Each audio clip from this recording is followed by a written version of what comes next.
How to fix login error on ASOS. If you want to fix the login error on the ASOS application, the first thing you can try to check is your internet connection.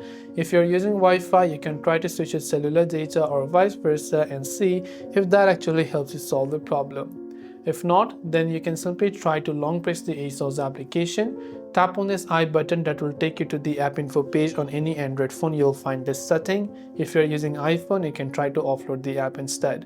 Now once you're here, go to storage and clear the cache files and also try to clear the data. Then after you've done that, go to your Play Store or App Store, search for the ASOS application.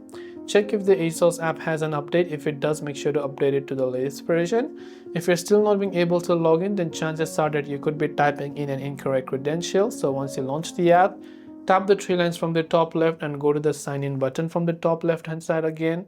Once you go to the sign in page, you want to make sure that the email address is associated correctly, or you can continue with your Google, Facebook or Apple ID as well.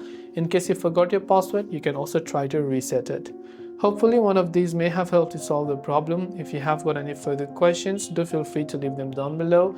As always, thank you for watching till the very end of the tutorial and see you soon in the next video.